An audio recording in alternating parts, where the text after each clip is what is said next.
All this is അമൽഡ. Welcome to crunch the numbers. നമ്മൾ already Zoho books use ചെയ്യുന്നുണ്ട്. പക്ഷേ നമ്മുടെ ബുക്സ് ഓഫ് അക്കൗണ്ട്സ് ഒന്നും പ്രോപ്പറായിട്ടല്ല മെയിൻറ്റെയിൻ ചെയ്ത് പോകുന്നത്. അതൊരു പക്ഷേ നമ്മളെ എക്സ്പീരിയൻസ് ഇല്ലാത്തതുകൊണ്ടായിരിക്കാം നമ്മുടെ അക്കൗണ്ട്സിൽ. അല്ലാന്നുണ്ടെങ്കിൽ നമ്മൾ ഇനിഷ്യലി ചെയ്ത സമയത്ത് തന്നെ നമ്മൾ പ്രോപ്പറായിട്ട് എല്ലാ മോഡ്യൂൾസും യൂസ് ചെയ്യുന്നില്ലായിരുന്നു. ജസ്റ്റ് സെയിൽസോ പർച്ചേസോ മാത്രമേ ചെയ്യുന്നുണ്ടായിരുന്നുള്ളൂ. അപ്പോൾ ഇപ്പം വരുന്ന സമയത്ത് നമുക്കെല്ലാം പ്രോപ്പറായിട്ട് തന്നെ മെയിൻറ്റെയിൻ ചെയ്ത് പോകണം. അല്ലെങ്കിൽ നമ്മുടെ ബുക്സ് ഓഫ് അക്കൗണ്ട്സ് എല്ലാം ഒന്ന് കറക്റ്റ് ചെയ്തിട്ട് കറക്റ്റ് ബാലൻസിലേക്ക് എത്തിച്ചിട്ട് ഇനി തൊട്ട് എല്ലാം ഒന്ന് പ്രോപ്പറായിട്ട് മെയിൻറ്റെയിൻ ചെയ്ത് പോകണം. ഇങ്ങനെ പല ബിസിനസ് ഓണേഴ്സും അല്ലെങ്കിൽ പല അക്കൗണ്ടൻസും ആലോചിക്കുന്നുണ്ടാവും ഈ ഒരു സമയത്ത്. ഇതെങ്ങനെയാണ് നമ്മൾ സോഹോ ബുക്സിൽ നമ്മുടെ ബുക്സ് ഓഫ് അക്കൗണ്ട്സ് കറക്റ്റ് ചെയ്യുന്നതെന്നുള്ളതാണ് നോക്കുന്നത്. ഈ ഒരു നമുക്ക് രണ്ടായിട്ട് ഡിവൈഡ് ചെയ്യാം ഈ സിറ്റുവേഷനെ. അതിൽ ഫസ്റ്റ് വന്നിട്ട് നമ്മൾ ഓൾറെഡി സോഹോ ബുക്സ് യൂസ് ചെയ്യുന്നുണ്ടായിരുന്നു. ഇന്നത്തെ ഒരു ബാലൻസ് ഷീറ്റ് അല്ലെങ്കിൽ ഫിനാൻഷ്യൽസ് എടുക്കുന്ന സമയത്ത് അതിൽ റിഫ്ലക്റ്റ് ചെയ്യുന്ന ബാലൻസ് ഒന്നും പ്രോപ്പർ അല്ല. അപ്പം നമുക്കതാണ് കറക്റ്റ് ചെയ്യേണ്ടത്. അപ്പോൾ കറക്റ്റ് ചെയ്യുന്നുണ്ടെങ്കിൽ ഒന്നുകിൽ നമുക്ക് എന്ത് ചെയ്യാം, ഇന്ന് തൊട്ട് കറക്റ്റ് ചെയ്യാം. പഴയതെല്ലാം നമുക്ക് അങ്ങനെ തന്നെ വെച്ചിട്ട് ബാക്കിയുള്ള ഇന്നെല്ലാം ഒരു ബാലൻസ് എല്ലാം ഒന്ന് കറക്റ്റ് ചെയ്തിട്ട് നാളെ തൊട്ട് എന്ത് ചെയ്യാം, എല്ലാ മോഡ്യൂളും യൂസ് ചെയ്ത് അക്കൗണ്ട് സെയിൽസും പർച്ചേസും ബാങ്കിങ്ങും എക്സ്പെൻസ് എല്ലാം പ്രോപ്പറായിട്ട് നമുക്ക് മെയിൻറ്റെയിൻ ചെയ്തുകൊണ്ട് പോകാം. അതൊരു മെത്തേഡ്. രണ്ടാമത്തെ മെത്തേഡ് എന്ന് പറയുന്നത് നമ്മൾ പഴയ അക്കൗണ്ട്സും കൂടി പ്രോപ്പർ ആക്കിയിട്ട് എല്ലാം കൂടി മെയിൻറ്റെയിൻ ചെയ്ത് നന്നായിട്ട് മെയിൻറ്റെയിൻ ചെയ്തുകൊണ്ട് പോകുന്നു. നമ്മൾ പഴയതും കറക്റ്റ് ചെയ്യുന്നു, ഇനിയുള്ളതും അങ്ങനെ തന്നെ പ്രോപ്പറായിട്ട് മെയിൻറ്റെയിൻ ചെയ്യാൻ ഉദ്ദേശിക്കുന്നു. ഇത് തമ്മിലുള്ള ഡിഫറൻസ് എന്താണെന്ന് വെച്ചിട്ടുണ്ടെങ്കിൽ, നമ്മൾ ഓഡിറ്റിൻ്റെ സമയത്തും അതേപോലെ ഇന്ത്യയിലൊക്കെ ആണെങ്കിൽ നമുക്ക് GSTൻ്റെ ഓഡിറ്റ് ഉണ്ടാവും, അതേപോലെ ഇൻകം ടാക്സിൻ്റെ ഓഡിറ്റ് ഉണ്ടാവും.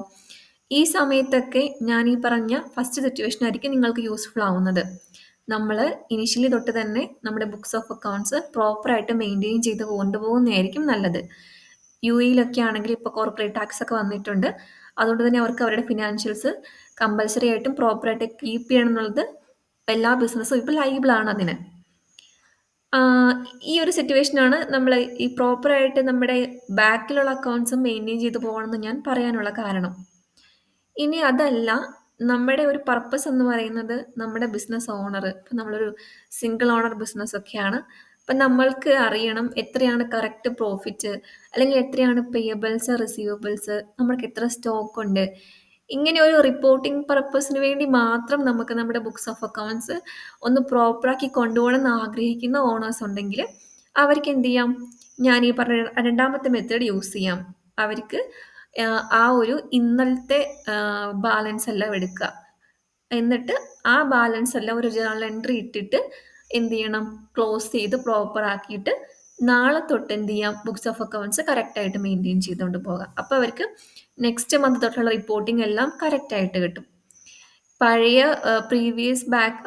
പ്രീവിയസ് ഇയേഴ്സ് കുറേ ചെയ്യാനുണ്ടെങ്കിലൊക്കെ നമുക്ക് എല്ലാം ഇരുന്ന് കറക്റ്റ് ചെയ്യുന്നത് ബുദ്ധിമുട്ടായിരിക്കും. ഈ സിറ്റുവേഷനിൽ ഒന്നുകിൽ അവർക്ക് എന്ത് ചെയ്യാം, ഈ എക്സിസ്റ്റിംഗ് ബുക്സ് ഓഫ് അക്കൗണ്ട്സിൽ തന്നെ ജേണൽ എൻട്രീസ് പോസ്റ്റ് ചെയ്തുകൊണ്ട് അവരുടെ ആ ഒരു ബാലൻസ് പ്രോപ്പർ ആക്കിയിട്ട് നാളെ തൊട്ട് എന്ത് ചെയ്യാം, ബുക്സ് ഓഫ് അക്കൗണ്ട്സ് പ്രോപ്പറായി മെയിൻറ്റെയിൻ ചെയ്യാം. അല്ലാന്നുണ്ടെങ്കിൽ നമ്മളിപ്പോൾ യൂസ് ചെയ്യുന്ന ഈ ബുക്സ് ഒന്ന് സ്റ്റോപ്പ് ചെയ്യാം, ഇതിന് സബ്സ്ക്രിപ്ഷൻ സ്റ്റോപ്പ് ചെയ്തിട്ട് പുതിയതായിട്ടൊരു ബുക്സ് ഓഫ് അക്കൗണ്ട്സ് എടുത്തിട്ട് അതിലേക്ക് നമുക്ക് നാളെ തൊട്ടുള്ള ഓപ്പണിംഗ് ബാലൻസ് എല്ലാം ആഡ് ചെയ്ത് ആ ഒരു ബുക്സിൽ നമുക്ക് പ്രോപ്പറായിട്ട് മെയിൻറ്റെയിൻ ചെയ്ത് കൊണ്ടുപോകാനും പറ്റും. അപ്പോൾ ഈ രണ്ട് സിറ്റുവേഷൻ നിങ്ങൾക്ക് ഏത് വേണമെങ്കിലും ചൂസ് ചെയ്യാനായിട്ട് പറ്റും. ഇങ്ങനെ എങ്ങനെയാണ് നമ്മൾ ബുക്സ് ഓഫ് അക്കൗണ്ട്സ് കറക്റ്റ് ചെയ്യുന്നതെന്നുള്ളതാണ് നമ്മൾ ഈ ഒരു സെഷനിൽ നോക്കുന്നത്.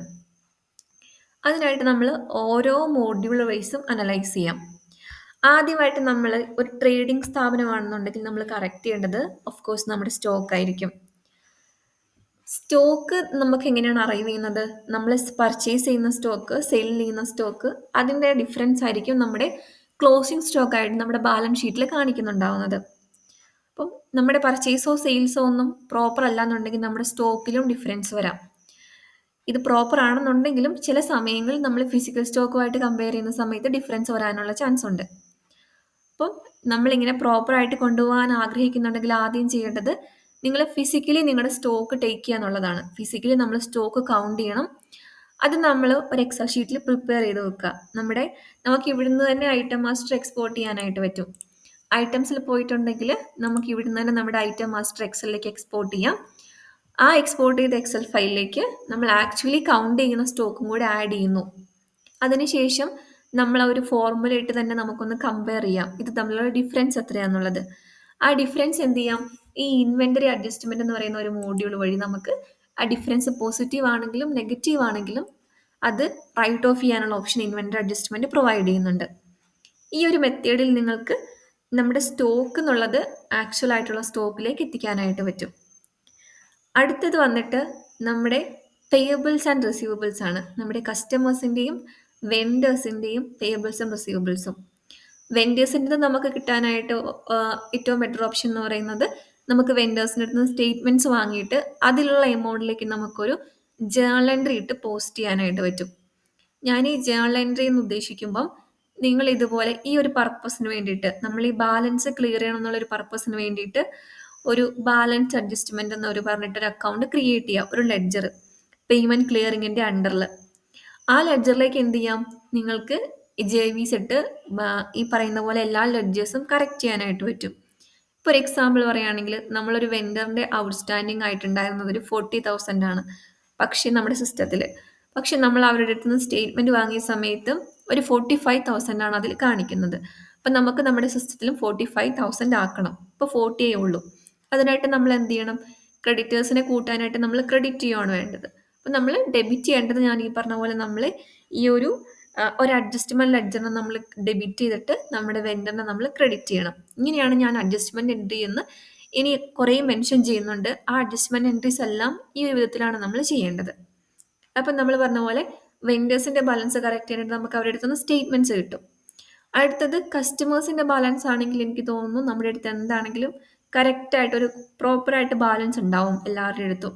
അറ്റ്ലീസ്റ്റ് നമ്മൾ ഒരു എക്സൽ ഷീറ്റിലെങ്കിലും മെയിൻറ്റെയിൻ ചെയ്യുന്നുണ്ടാവും ഓരോ കസ്റ്റമേഴ്സും നമുക്ക് എത്രയാണ് തരാനുള്ളത്, അല്ലെങ്കിൽ നമ്മൾ ആർക്കൊക്കെയാണ് അഡ്വാൻസ് വാങ്ങിയിട്ടുള്ളത് എന്നുള്ളൊരു കണക്കുണ്ടാവും. ഇതുപോലെ ജേണൽ എൻട്രി പോസ്റ്റ് ചെയ്തിട്ട് നമുക്ക് അതും എന്ത് ചെയ്യാനായിട്ട് പറ്റും, പ്രോപ്പർ ബാലൻസിലേക്ക് എത്തിക്കാനായിട്ട് പറ്റും. അടുത്തത് വന്നിട്ട് നമ്മുടെ ക്യാഷും അതേപോലെ തന്നെ ബാങ്കുമാണ്.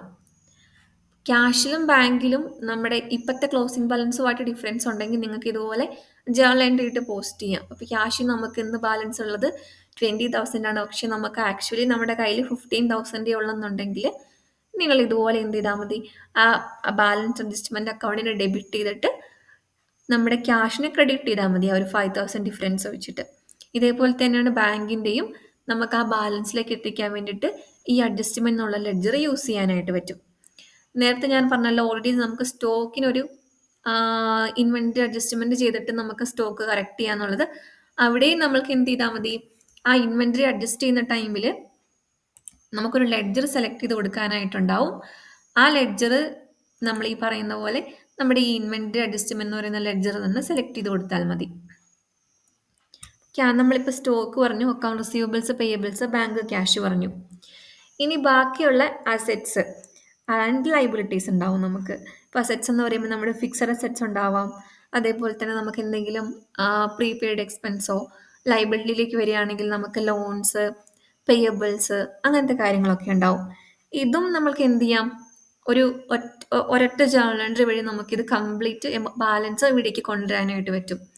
ഒരു ജേണലിൽ നിങ്ങൾ ഡെബിറ്റ് ചെയ്യേണ്ട അക്കൗണ്ട്സിനെല്ലാം ഡെബിറ്റ് ചെയ്യുന്നു, ക്രെഡിറ്റ് ചെയ്യേണ്ടതിനെല്ലാം ക്രെഡിറ്റ് ചെയ്യുന്നു. പിന്നെ ഇത് തമ്മിലുള്ള ഡിഫറൻസിന് നമ്മൾ ആ ഒരു ബാലൻസ് അഡ്ജസ്റ്റ്മെന്റ് എന്ന് പറയുന്ന ലെഡ്ജറിലേക്ക് കൊണ്ടുവന്നിട്ട് നിങ്ങൾക്ക് അങ്ങനെ ഒരു ജേണൽ എൻട്രി പോസ്റ്റ് ചെയ്യാനായിട്ട് പറ്റും. അപ്പം നമ്മൾ ഇങ്ങനെ ചെയ്യുന്ന സമയത്ത് നമ്മുടെ ലെഡ്ജേഴ്സ് എല്ലാം പ്രോപ്പർ ആവും.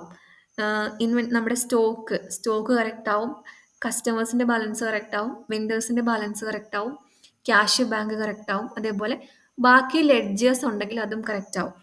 ഈ ബാക്കി ലെഡ്ജേഴ്സിന്റെ ബാലൻസ് കണ്ടുപിടിക്കുക എന്നുള്ളത് ചില സമയങ്ങളിൽ നമുക്കൊരു ടാസ്ക് ആയിരിക്കും. കാരണം നമുക്കറിയുണ്ടാവില്ല നമ്മുടെ ഓഫീസിൽ എന്തൊക്കെ അസെറ്റ്സ് ഉണ്ട്, അതിൻ്റെ വാല്യൂ എത്രയാണ്, അല്ലെങ്കിൽ നമ്മൾ ഇനി എത്രയാണ് പേ ചെയ്യാനുള്ളതെന്നൊരു പ്രോപ്പറായിട്ട് നമുക്കൊരു നമ്മുടെ കയ്യിലൊരു പിക്ചർ ഇല്ല എന്നുണ്ടെങ്കിൽ, അതുമല്ല ഏറ്റവും ഇമ്പോർട്ടൻ്റ് ആയിട്ടുള്ളതാണ് നമ്മുടെ ബിസിനസ്സിലെ ക്യാപിറ്റലിൻ്റെ എമൗണ്ട് എന്നുള്ളത്. അപ്പം അതിനൊക്കെ നമ്മൾ ഒരു പ്രോപ്പറായിട്ട് നമ്മുടെ ഒരു പിക്ചർ ഇല്ല എന്നുണ്ടെങ്കിൽ നമ്മൾ എങ്ങനെയാണെങ്കിലും ഒരു ആവറേജ് ആയിട്ടുള്ള ഒരു എമൗണ്ടിലേക്ക് എത്തിച്ചിട്ട് ഇതിൻ്റെയൊക്കെ ലെഡ്ജർ ബാലൻസ് എപ്പോഴും നമ്മൾ കൊടുക്കുന്നതായിരിക്കും നല്ലത്. ഇങ്ങനെ നമ്മൾ കൊടുത്തു കഴിയുമ്പം ബാലൻസ് ആയിട്ട് നമ്മുടെ ഈ ഒരു ബാലൻസ് അഡ്ജസ്റ്റ്മെന്റ് എന്ന് പറയുന്ന ഒരു അക്കൗണ്ടിൽ എന്താണെങ്കിലും ഒരു ഫിഗർ ഉണ്ടാവും. കാരണം നമ്മൾ ഇതിനെല്ലാം വേണ്ടി യൂസ് ചെയ്ത അക്കൗണ്ടാണ് ഈ ബാലൻസ് അഡ്ജസ്റ്റ്മെന്റ് എന്ന് പറയുന്ന അക്കൗണ്ട്. അപ്പോൾ ഇങ്ങനെ ഇതിലൊരു ഫിഗർ ഉണ്ടെങ്കിൽ ഒന്നുകിൽ നിങ്ങൾക്ക് ആ ഫിഗർ അവിടെ തന്നെ വെക്കാം. എന്നിട്ട് നമ്മൾ ഫ്യൂച്ചറിലേക്ക് ഏതെങ്കിലും സമയത്ത് നമുക്ക് അത് വേറെ ഏതെങ്കിലും അക്കൗണ്ടിലേക്ക് റൈറ്റ് ഓഫ് ചെയ്ത് കളയാനായിട്ട് പറ്റും. ഇനി നിങ്ങളിപ്പോൾ അവിടെ അത് വെക്കാൻ ആഗ്രഹിക്കുന്നില്ല എന്നുണ്ടെങ്കിൽ ആ ലെഡ്ജറിനെ നിങ്ങൾക്ക് നമ്മുടെ ക്യാപിറ്റൽ അക്കൗണ്ടിലേക്ക് അതിനെ റൈറ്റ് ഓഫ് ചെയ്ത് കളഞ്ഞാൽ മതിയാവും. അത് ക്രെഡിറ്റ് ആണെങ്കിലും ഡെബിറ്റ് ആണെങ്കിലും ക്യാപിറ്റൽ അക്കൗണ്ടിലേക്ക് റൈറ്റ് ഓഫ് ചെയ്ത് കളയുന്നതും ഒരു ഓപ്ഷനാണ്. ഇപ്പം നമ്മൾ പിന്നെ നമ്മൾ ബാലൻസ് ഷീറ്റ് ഒക്കെ എടുക്കുന്ന സമയത്ത് ഇതുപോലെ ബാലൻസ് അഡ്ജസ്റ്റ്മെന്റ് ഒരു അക്കൗണ്ട് കാണത്തില്ല. അപ്പോൾ ആർക്കും ഒരു കൺഫ്യൂഷൻ വരാതിരിക്കാനും അവിടെ ഒരു പോസിബിലിറ്റി ഉണ്ട്. അതായിരിക്കും നല്ലത്. അപ്പം ഇത്രയും കാര്യങ്ങൾ ചെയ്ത് കഴിയുമ്പം നമ്മുടെ ഈ ഇന്നത്തെ ബാലൻസ് നമുക്ക് കറക്റ്റായി എന്ന് പറയാൻ പറ്റും. അതിനുശേഷം നമ്മൾ നെക്സ്റ്റ് നമ്മുടെ ബിസിനസ് വർക്കിംഗ് ഡേ തൊട്ട് എല്ലാം പ്രോപ്പറായിട്ട് തന്നെ പോവുക. നമ്മൾ ഒരു പർച്ചേസ് ചെയ്യുന്ന സമയത്ത് പ്രോപ്പറായിട്ട് ബില്ല് ബുക്ക് ചെയ്യുക, ഐറ്റം വൈസ് തന്നെ ബില്ല് ബുക്ക് ചെയ്യുക. അതേപോലെ തന്നെ സെയിൽ ചെയ്യുന്ന സമയത്തും ഐറ്റം വൈസ് തന്നെ ചെയ്യുക. ദെൻ പിന്നെ നമ്മൾ ക്യാഷും ബാങ്കുമാണ്. ഈ നമ്മൾ സെല് ചെയ്യുന്നതിനെയും പർച്ചേസ് ചെയ്യുന്നതിനെയും പേയ്മെൻറ്റ്സ് പ്രോപ്പറായിട്ട് റെക്കോർഡ് ചെയ്യുക. അതേപോലെ തന്നെ നമ്മുടെ ഓഫീസിൽ വരുന്ന ബാക്കി എക്സ്പെൻസ് എല്ലാം നമ്മൾ ക്യാഷ് എങ്കിൽ ബാങ്ക് വഴി അതും റെക്കോർഡ് ചെയ്യുന്നു. ഇത്രയും തന്നെ ചെയ്താൽ തന്നെ നമ്മുടെ ബുക്സ് ഓഫ് അക്കൗണ്ട്സ് ഒരു പരിധി വരെ നമ്മൾക്ക് പ്രോപ്പറായിട്ട് പോയി എന്ന് പറയാനായിട്ട് പറ്റും. പിന്നെ നമുക്ക് മന്ത് എൻഡിൽ വരുന്ന കുറച്ച് ക്ലോസിങ് എൻട്രീസ് ആണ്. അതിൽ വരുന്നുണ്ടാവും ഇതുപോലെ പ്രൊവിഷൻ എൻട്രി, നമുക്ക് സാലറിക്ക് അതേപോലെ റെന്റിനൊക്കെ പ്രൊവിഷൻ എൻട്രീസ് ഉണ്ടാവും. അതേപോലെ തന്നെ നമുക്ക് ഡിപ്രീസിയേഷൻ എൻട്രീസ് ഉണ്ടാവും. പ്രീപെയ്ഡ് എൻട്രീസ് ഉണ്ടെങ്കിൽ അതിൻ്റെ അലൊക്കേഷൻ ഉണ്ടാവും. അങ്ങനെ കുറച്ച് ക്ലോസിങ് എൻട്രി കൂടെ കഴിയുമ്പോഴത്തേക്കും ആ മന്തിൽ നമ്മൾ അക്കൗണ്ട്സ് പെർഫെക്റ്റ് ആയി നമുക്ക് ചെയ്തു എന്ന് പറയാനായിട്ട് പറ്റും. പിന്നെ നമ്മൾ മാനേജ്മെന്റിന് റിപ്പോർട്ട്സ് ഒക്കെ സബ്മിറ്റ് ചെയ്യുന്ന സമയത്ത് ആ പ്രോഫിറ്റ് ഒരിക്കലും എപ്പോഴും കറക്റ്റ് ആയിരിക്കും. അതിലൊരു ചേഞ്ച് വരാൻ ഒരു ചാൻസും ഇല്ല. അപ്പം നമുക്ക് ഇങ്ങനത്തെ ഒരു മെത്തേഡ് യൂസ് ചെയ്തുകൊണ്ട് നമ്മുടെ ബുക്സ് ഓഫ് അക്കൗണ്ട്സ് പ്രോപ്പറാക്കി കൊണ്ടുപോകാനായിട്ട് പറ്റും. അപ്പം നിങ്ങൾക്കൊന്നുകിൽ ഞാൻ ഈ പറഞ്ഞതുപോലെ ഇന്നത്തെ കറക്റ്റ് ക്ലോസിംഗ് ബാലൻസ് എടുത്ത് ഒരു ജേണൽ എൻട്രി പോസ്റ്റ് ചെയ്തിട്ട് ബാലൻസ് കറക്റ്റ് ചെയ്ത് നാളെ തൊട്ട് പ്രോപ്പറായിട്ട് ബുക്സ് ഓഫ് അക്കൗണ്ട്സ് മെയിൻറ്റെയിൻ ചെയ്യാം. അല്ലാന്നുണ്ടെങ്കിൽ നമുക്ക് ഈ ഒരു ബുക്ക് സ്റ്റോപ്പ് ചെയ്തിട്ട് പുതിയൊരു ഇതേ മെയിൽ ഐ ഡിയിൽ തന്നെ നമുക്ക് പുതിയ ഒരു ഓർഗനൈസേഷൻ സ്റ്റാർട്ട് ചെയ്യാനായിട്ട് പറ്റും. ഇവിടെ നമുക്ക് മാനേജിൽ പോയിട്ടുണ്ടെങ്കിൽ ക്രിയേറ്റ് ന്യൂ ഓർഗനൈസേഷൻ എന്നുള്ളത് കൊടുത്തിട്ടുണ്ടെങ്കിൽ ഇതേ മെയിൽ ഐ ഡിയിൽ നമുക്ക് പുതിയൊരു ഓർഗനൈസേഷൻ സ്റ്റാർട്ട് ചെയ്ത് അതിൽ നമുക്ക് ഓപ്പണിംഗ് ഒക്കെ ഇട്ടിട്ട് നമുക്ക് അതിൽ തന്നെ നാളെ തൊട്ടുള്ള എല്ലാ ട്രാൻസാക്ഷനും ചെയ്തു പോകാനായിട്ട് പറ്റും. അപ്പം നമ്മൾ ഇത് രണ്ടും ഓപ്റ്റ് ചെയ്യുന്നില്ല, നമ്മുടെ എക്സിസ്റ്റിംഗ് ബുക്സ് കംപ്ലീറ്റ് കറക്റ്റ് ചെയ്യണമെന്നുണ്ടെങ്കിൽ നിങ്ങൾ ഇതുപോലെ ബാക്ക്ലോഗിലേക്ക് പോകേണ്ടി വരും. എല്ലാ ബാക്ക്ലോഗുകളും എല്ലാ അക്കൗണ്ട്സും പ്രോപ്പറായിട്ട് നമ്മൾ ചെയ്യണം. അതായത് നമ്മൾ എന്ന് തൊട്ടാണ് നമ്മുടെ ബിസിനസ് സ്റ്റാർട്ട് ചെയ്തത് അപ്പം തൊട്ടുള്ള ക്യാഷ്, ബാങ്ക്, അതേപോലെ പർച്ചേസ്, സെയിൽസ്, എക്സ്പെൻസ്, ഈ ട്രാൻസാക്ഷൻസ് എല്ലാം പ്രോപ്പറായിട്ട് പോസ്റ്റ് ചെയ്ത് വന്നിട്ടുണ്ടെങ്കിൽ നിങ്ങൾക്ക് പെർഫെക്റ്റ് ആയിട്ടൊരു ബുക്സ് ഓഫ് അക്കൗണ്ട്സ് കിട്ടും.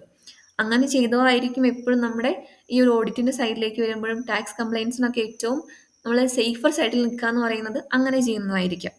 അപ്പം നിങ്ങൾക്ക് ഏതാണോ കൺവീനിയൻറ്റ് അത് നിങ്ങൾ ചൂസ് ചെയ്യുക. അതിനുശേഷം നമ്മൾ ഇതുപോലെ പ്രോപ്പറായിട്ട് തന്നെ ബുക്സ് ഓഫ് അക്കൗണ്ട്സ് മെയിൻറ്റെയിൻ ചെയ്ത് പോവുക.